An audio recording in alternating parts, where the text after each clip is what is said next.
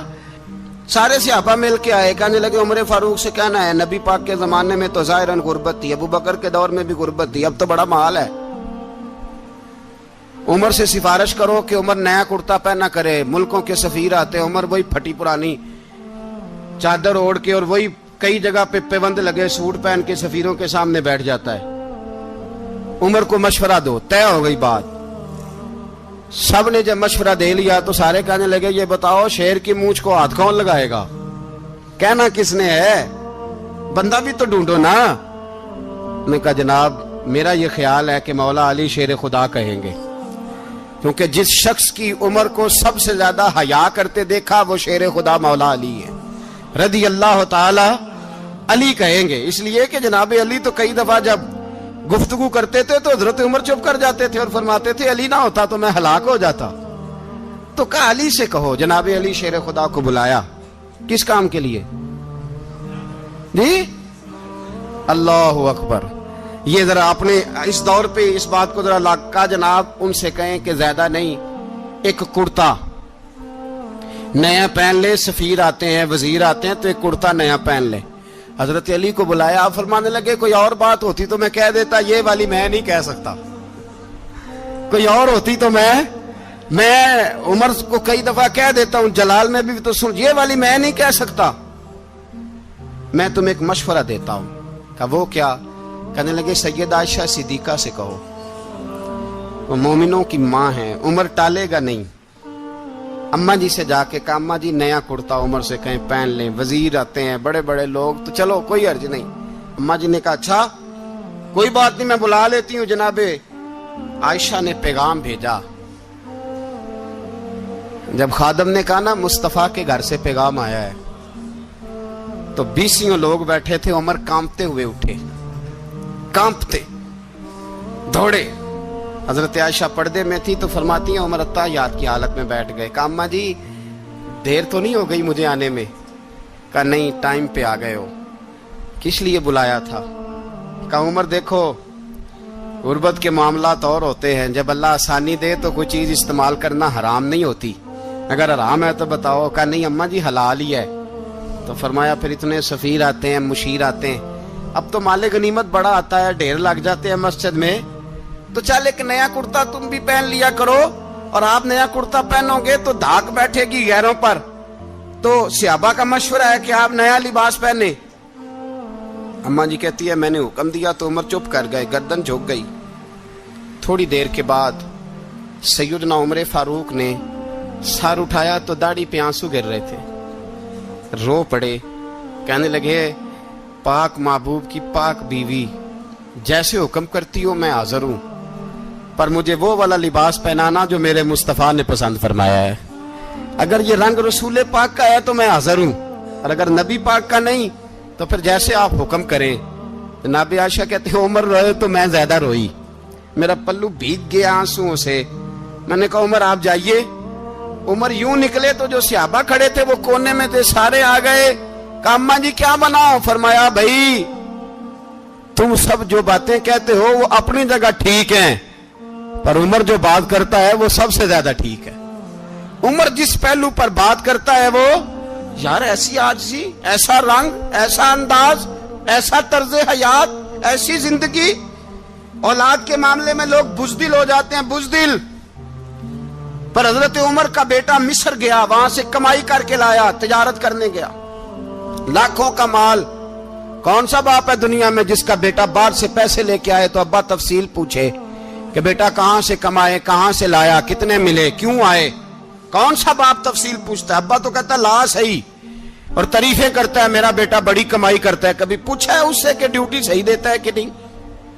کبھی پوچھا ہے کہ تو ایمانداری کی روزی لاتا ہے کہ حرام کی کماتا ہے؟ یہ باپ کی ذمہ داری ہے، یہ اماں کی ذمہ داری ہے۔ پھر کہتا ہے بیماری کیسے آ گئی، پریشانی کیسے آ گئی؟ تو نے کبھی سوال کیا اپنی اولاد سے؟ حضرت عمر فاروق رضی اللہ تعالیٰ عنہ کا بیٹا مصر سے پیسے کما کے لایا تو جناب عمر نے بلایا، فرمایا بیٹے اتنی تو تیرے پاس راس ہی نہیں تھی، تھوڑے سے تو پیسے لے کے گیا تھا، اتنی کمائی کیسے ہو گئی؟ اتنے تو پیسے نہیں تھے صاحب، کہاں سے کمائی لائے؟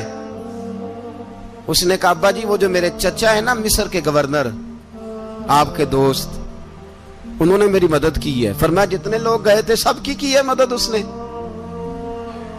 کہا نہیں صرف میری کی. فرمایا تیری کیوں کی؟ تیری کیوں کی؟ کہا حضور آپ کے دوست ہیں. فرمایا چپ کر حضور انہوں نے مجھے اتنے پیسے دیے میں نے کاروبار میں ڈالے تو نفع آیا تو میں ان کی رقم دے کے. فرمایا خاموش ہو جا باقی جتنے لوگ گئے تھے سب کی مدد کی اس نے؟ کہا نہیں حضور صرف میری کی. فرمایا اس نے تیری مدد نہیں کی اس نے خلیفہ کے بیٹے کی مدد کی اس لیے کہ وہ خلیفہ کو اپنے حق میں نرم کر سکے. فرمایا آدھا مال تیرا ہے آدھا مال غنیمت کا ہے مال خزانہ کا ہے مسلمانوں کا ہے اس لیے کہ تو جو وہاں سے مال کما کے لایا ہے وہ اپنے باپ کے خلیفہ ہونے کی وجہ سے کما کے لایا ہے لہذا رکھ ادھر. یہاں کہتے ہیں کدھر سے آیا کیسے آیا کون سا حساب دیں کیا کریں. او بھائی حضرت عمر رضی اللہ تعالیٰ عنہ کا اپنی اولاد کے بارے میں یہ رنگ ہے. ایک جنگ سے نا خوشبو آئی. خوشبو بڑی مہنگی ہوتی تھی عرب میں خوشبو آج بھی بڑی مہنگی ہے وہ زیادہ استعمال کرتے ہیں. میری باتوں کی سمجھ آ رہی ہے میرے بھائی؟ بڑی مہنگی خوشبو تھی. جب وہ خوشبو آئی تو حضرت عمر نے کہا گھر میں پہلے پہنچی حضرت عمر کے چونکہ زیادہ عورتیں استعمال کرتی تھی گھر کے اندر خوشبو مرد بھی لگاتے تھے. حضرت عمر نے اپنی بیوی سے کہا آپ کی زوجہ تو تھی وہ بڑی خوشبو کو پسند کرتی تھی. حضرت عمر نے اپنی زوجہ سے کہا کہ خوشبو لاؤ میں نے ایک عورت کی ڈیوٹی لگائی ہے وہ خوشبو تول کے نا تو حصہ برابر صحابہ میں بانٹ دے گی. تو آپ کی زوجہ کہنے لگی کسی بی بی کی ڈیوٹی لگانے کی کیا ضرورت تھی میں جو موجود تھی میں بانٹ دیتی ہوں تول کے حصہ برابر. آپ نے فرمایا نہیں تو رہنے دے اور فلانی بی بی بانٹے گی. کہا حضور میں نے بھی بانٹنی ہے میرے پہ کچھ حق ہے؟ آپ نے فرمایا نہیں تو تفصیل نہ پوچھ تو خوشبو دے دے کوئی اور بانٹے گی. خاتون خانہ تھی نا کہنے لگی نہیں مجھے بھی آج آپ کو بتانا ہی پڑے گا کہ کوئی جو بانٹ سکتی ہے تو میں کیوں نہیں بانٹ سکتی. زوجہ کہتی عمر نے بات کی تو میری چیخیں نکل گئی. حضرت عمر فرمانے لگے جب تو خوشبو بانٹے گی نا تیرے ہاتھوں کو بھی لگے گی تیرے دوپٹوں کو بھی لگ جائے گی. اگر رب کریم نے مجھ سے سوال پوچھا کہ عمر خوشبو تو مسلمانوں کی تھی تیری بیوی کے دوپٹے کو کیوں لگ گئی تو میں اللہ کے حضور کیا جواب دوں گا. اگر اللہ نے یہ سوال کیا کہ تیری بیوی نے کیوں لگائی وہ تو حصہ تھا مسلمانوں کا تو نے تیری بیوی نے کیوں لگائی. تو فرمایا میں نہیں چاہتا کہ اللہ کے حضور مجھے اور تجھے باز پرس ہو لہذا کسی اور کو بانٹنے دے. زوجہ روئی اور تڑپ کے کہنے لگی عمر مجھے لگتا ہے صبح قیامت بھی تیری بیوی ہونے کی وجہ سے اللہ مجھے جنت عطا فرما دے گا تیری زوجہ ہونے کی برکت سے. بھائی یہ معیار رکھا خدا کی قسم ایسا شخص تاریخ میں دوبارہ نہیں آیا.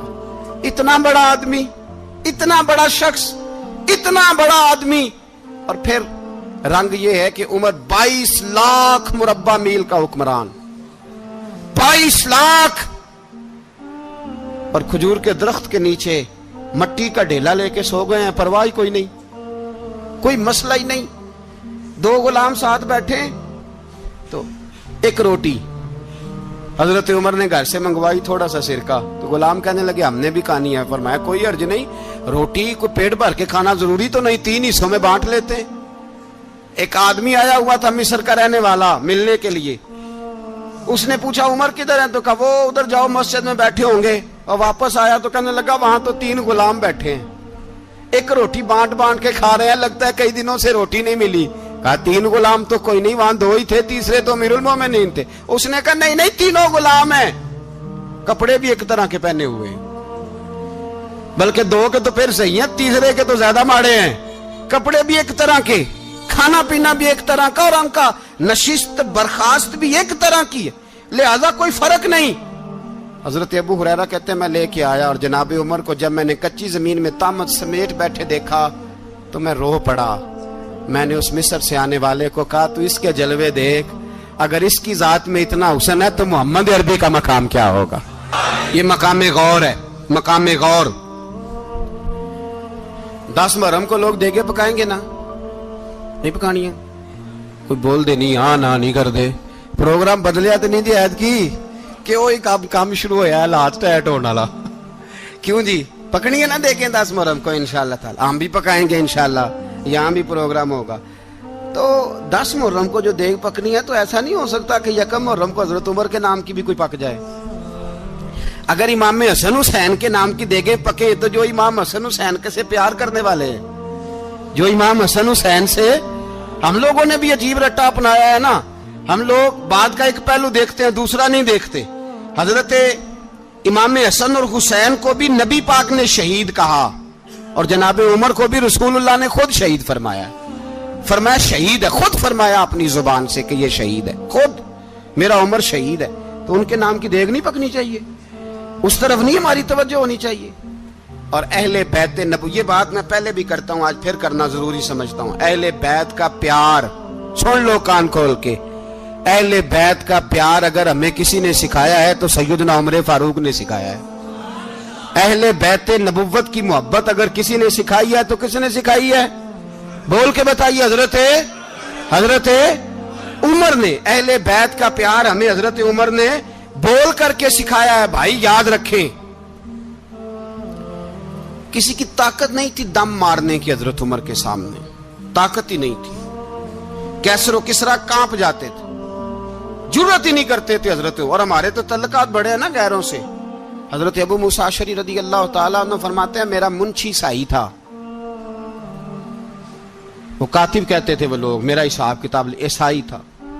تو فرماتے ہیں ایک دن میں نے وہ سارا حساب کتاب لین دین کے حضرت عمر کو دکھائے تو فرمانے لگے جس نے لکھے ہیں اس کو بلاؤ. کہنے لگے حضور مسجد نہیں آ سکتا. کیوں نہیں آ سکتا؟ کہنے لگے وہ عیسائی ہے. کہتے ہیں حضرت عمر جلال میں آ گئے. آپ فرمانے لگے جنہیں رب دور کرتا ہے تم کیوں قریب کرتے ہو؟ جنہیں اللہ دور کرتا ہے. فرمایا تم غیروں کو اگر عہدے دو گے تو اپنوں کا کیا بنے گا؟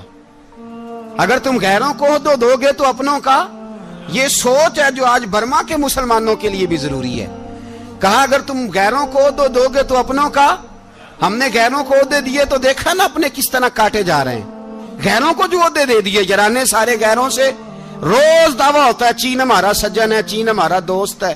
او بھائی دوست ہے تو اس سے کہو نا کہ برما تو تمہاری ایک چھوٹی سی ریاست ہے, چین کے بغیر تو وہ سانس بھی نہیں لے سکتا. اس کو کہو نا اس حکومت پہ دباؤ ڈالے. لیکن ہم لوگوں نے غیروں کو عہدے دیے تو اپنے پس گئے. حضرت عمر کہتے تھے ذمی کا ہم ادب کریں گے, ذمی کافر کا ہم, ایسا کافر جو مسلمان ریاست کو قبول کرے, بدامنی نہ پھیلائے. ایک آدمی کو آپ نے دیکھا آنکھوں سے نابینا ہے اور بھیک مانگ رہا ہے, تو حضرت عمر کو نظر آ گیا. فرمایا کون ہو؟ اس نے کہا میں یہودی ہوں. فرمایا بھیک کیوں مانگتے ہو؟ کہا جب تک تندرست تھا مسلمانوں کو جزیہ دیتا تھا, بوڑھا ہو گیا ہوں کیا کروں. حضرت عمر نے گھوڑے کی پشت پہ بٹھایا, کافر کو گھوڑے کی پشت پہ بٹھایا اور بٹھا کے مدینے لائے. حضرت علی شیر خدا وزیر خزانہ تھے. فرمایا علی اس کا وظیفہ جاری کرو.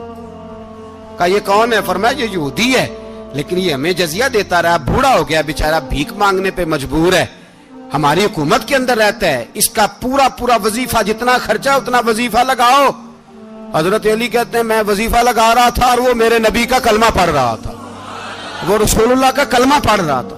یہ مزاج, یہ نہیں کہ کافر. حضرت عمر نے گورنروں کو خط لکھے تھے کہ زبردستی کسی کو مسلمان نہیں کرنا, جہاں ان کی عبادت گاہیں بنی ہو گرانی نہیں, کوئی مندر کوئی گرجا ضائع نہیں کرنا. اسلام سب کو جینے کا موقع دیتا ہے, پر بے ایمانو ظالموں بدذاتوں تمہیں یہ کہتا ہے کہ ہم تمہیں جینے کا موقع دیتے, تم بھی مسلمانوں کو جینے کا موقع دو. یہ جہاں بستے ہیں جہاں رہتے ہیں انہیں وہاں جینے کا موقع دو, انہیں بھی اللہ اکبر کہنے کا موقع دو, انہیں بھی قرآن پڑھنے کا موقع دو, انہیں بھی رسول اللہ پر درود پڑھنے کا موقع دو. ہمارے ملک میں عیسائی اپنی مرضی سے کھلے عام تبلیغ کرتے ہیں. یہاں تو چینل چلائے ہیں عیسائیوں نے. کسی مذہبی جماعت نے کبھی جلوس نکالا ہے کہ عیسائیوں کا چینل بند کرو؟ بولے نکلا ہے کہ نہیں نکلا؟ کتنے ظلم کی بات ہے. ہم جب غیر کو اتنا تحفظ دیتے ہیں, ہم نے دیکھا ہے, مجھے 20 لوگوں نے عید پہ ٹیلی فون کیے کہ عیسائیوں کو قربانی کا گوشت دے لیں, مجبور ہیں جی, دروازے پہ آ گئے ہیں, ہمارے کام کاج کرتے ہیں. 20 لوگ, عام آدمی کے دل میں ان کا اتنا جذبہ ہے. وہ مسائل کا بیان کرنا ایک علیحدہ بات, لیکن ہمارے دل کافر کے حق میں بھی نرم ہو جاتے ہیں. پہلا رب نو یار دا شوق ہویا,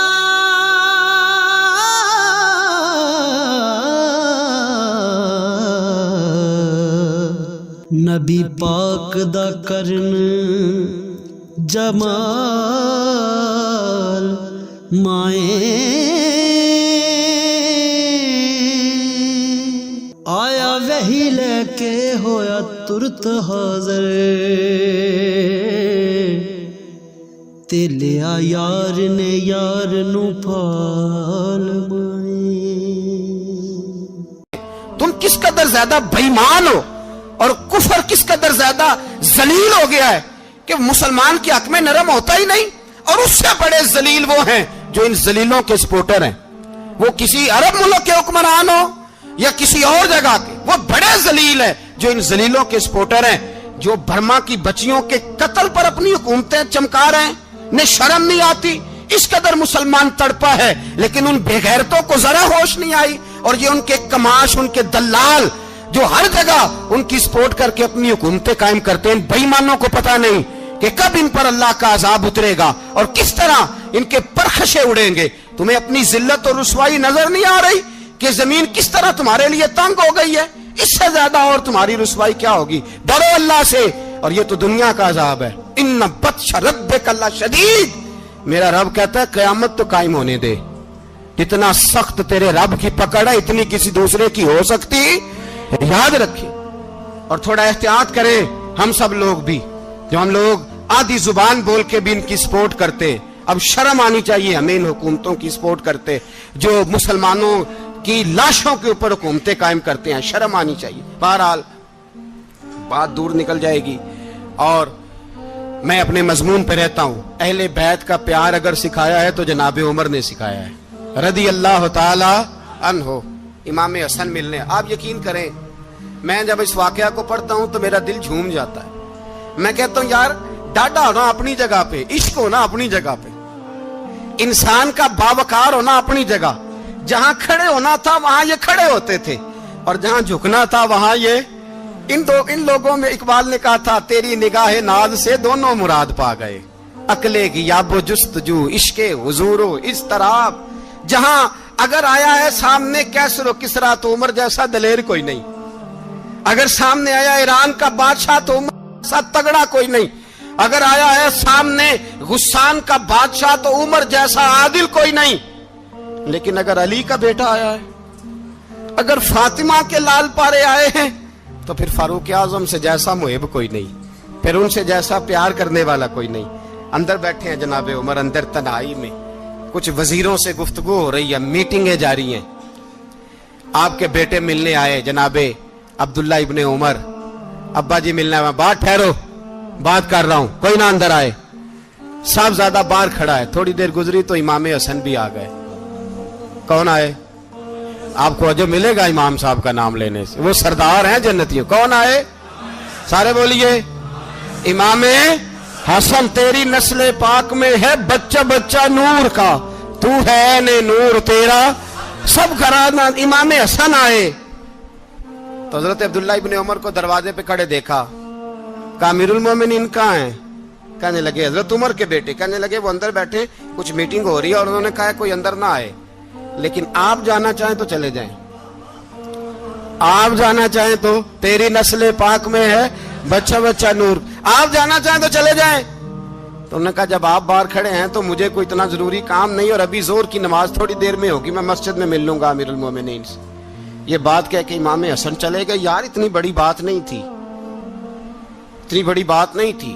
وہ میرے استادوں کا بیٹا بھی آئے تو کہا ٹھیک ہے جی وہ سوئے ہوئے ہیں، کوئی غرض نہیں یار میں ٹھہر کے آ جاؤں گا، کوئی بڑی بات نہیں تھی، دیکھا جائے تو بڑی بات نہیں تھی، پر بات بہت بڑی تھی اس لیے کہ یہ خالی حسن نہیں، یہ حسن ابن علی ہے، یہ حضرت فاطمہ کے لخت جگر۔ حضرت عمر باہر نکلے، عبداللہ ابن عمر سے پوچھا کوئی آیا تو نہیں؟ تو کہا حضور امام حسن آئے تھے۔ تو کہا پھر شہزادے کو اندر کیوں نہیں بھیجا؟ کہا میں نے کہا تھا۔ وہ کہنے لگے اگر امیر المومنین مصروف ہیں تو میں ظہر میں مل لوں گا۔ حضرت عمر رونے لگے، فرمایا بیٹے تو نے اچھا نہیں کیا۔ پھر مسجد نہیں گئے، سیدھے امام حسن کے دروازے دستک دی، امام حسن باہر آئے، کہا شہزادے آئے تھے تو ملے کیوں نہیں؟ تو امام حسن کہنے لگے حضور آپ کا اپنا بیٹا دروازے پہ کھڑا تھا، آپ کا اپنا بیٹا دروازے پہ کھڑا تھا، اور منع بھی کیا تھا آپ نے تو میں زور میں مل لیتا۔ حضرت امام حسن فرماتے ہیں جوش جذبات میں جناب عمر نے سر سے پگڑی اتار دی، جوش جذبات میں کہنے لگے حسن میرے بیٹے کا اور آپ کا کیا مقابلہ؟ کیا اس کی ماں کا نام فاطمہ الزہرا ہے؟ کیا اس کی نانی کا نام خدیجۃ الکبریٰ ہے؟ کیا اس کے نانے کا نام محمد مصطفیٰ ہے؟ آپ کا اور اس کا کیا مقابلہ؟ پھر رو پڑے اور کہنے لگے بیٹے میں مکے کے صحراؤں میں اونٹ چرایا کرتا تھا، یہ جو میرے سر پر عزت کے بال ہیں یہ تیرے نانے کے اگائے ہوئے، میں مکے کے خبردار شہزادے خبردار۔ او بھائی اہل بیت نبوت کے ادب کا رنگ اگر سکھایا ہے تو سیدنا عمر نے سکھایا ہے۔ حضرت عمر فاروق اتھارٹی ہے، اسلام کی اتھارٹی۔ یکم محرم حضرت عمر کی شہادت ہے۔ یہودی بول اٹھا، کافر بول اٹھا، اگر 6 مہینے عمر دنیا میں اور رہتے تو دنیا میں کوئی کافر موجود نہ ہوتا۔ 6 مہینے۔ اور جب اس بطل جلیل کا جنازہ اٹھا، اللہم بخاری پڑھیے نا، اللہم ارزقنا شہادتا فی سبیلک، اللہ بسترے کی موت نہ دینا، شہادت کی دینا۔ عمر شہید ہوئے، مسجد نبی میں نماز پڑھاتے، اور جب جنازہ اٹھا تو مدینے کا پھر پیچھے جو دلیر بچے وہ مولا علی تھے۔ مولا علی، جناب عمر کا جنازہ اٹھا تو سب سے پہلی ہائے جو نکلی وہ حضرت علی کی زبان سے نکلی، اور حضرت علی ساری داڑھی آنسوؤں سے بھر گئی۔ لوگوں نے کہا کہ علی کیا ہوا؟ فرمانے لگے تم دیکھ نہیں رہے جنازہ کس کا اٹھا ہے؟ پلٹ کے دیکھو تو صحیح، تم پتہ نہیں یہ کون گیا ہے؟ کہ حضور کیا ہوا؟ آپ فرمانے لگے عمر اس طرح کے کام کر کے گیا ہے، اب ان کے رستوں پہ کون چلے گا؟ کون اس کے جگر راہ وفا میں نقش ایسے چھوڑ آیا ہوں، میں جس منزل سے گزرا ہوں وہ اب تک یاد کرتی ہے۔ حضرت علی حضرت عمر کے جنازے پہ کھڑے ہو کے کہتے ہیں اللہ مجھے اس طرح کے عمل کرنے کی توفیق دے جس طرح کی عمر کر کے گیا۔ میرے بھائی بطل عزیز، بطل حریت حضرت عمر رضی اللہ تعالیٰ عنہ جو اپنی زندگی انقلاب والی گزار کے گئے۔ عمر جب دنیا سے گئے تو 80 دینار کا قرضہ تھا، 22 لاکھ مربع میل کا حکمران، اور اپنے بیٹے سے کہنے لگے بیٹے کوشش کرنا تیرے خاندان والے مل کے میرا قرضہ اتار دے، میری قبر پہ بوجھ نہ رہے، اور اگر خاندان والے مدد نہ کریں تو میرے دوستوں سے بات کرنا، وہ مدد نہ کریں تو پھر علی سے بات کرنا، ان کا پیار آپس میں اتنا اور تو اختلاف ثابت کر رہا ہے۔ 80 دینار کا قرضہ چھوڑ کر حضرت عمر دنیا سے گئے، اور جاتی دفعہ کہہ گئے میرے بعد میرے بچوں کو حکومت کے مشورے میں بھی شامل نہ کرنا، حکومت کے مشورے میں بھی میری اولاد شامل نہ ہو۔ اتنا بڑا شخص اتنا بڑا رنگ دے کے یکم محرم کو جب عمر فاروق کا وصال ہوا تو بیٹے سے کہنے لگے اماں عائشہ سے جا کے کہو میرا بھی نبی پاک کے روزے میں دفن ہونے کو دل کرتا ہے۔ ایک قبر کی جگہ ہے اماں جی نے اپنے لیے رکھی ہے، بخاری ہے بخاری۔ حضرت عائشہ کے پاس صاحبزادے گئے، کہنے لگے اماں جی عمر کو زخم لگ گیا ہے، حالت بڑی پریشانی والی ہے۔ وہ کہتے ہیں اگر اماں اجازت دیں۔ سید عائشہ رو پڑی، فرمانے لگی کہ وہ اپنی قبر کی جگہ تو نہیں نہ کسی کو دیتا، پر عمر نے کمال ہی بڑا کیا، اسے کہو جاؤ گنبد خضرا میں قیامت تک جو مصطفیٰ پہ اور ابو بکر پہ سلام پڑے گا وہ تجھ پہ بھی سلام پڑھ کے جائے گا، جاؤ میں نے جگہ دی۔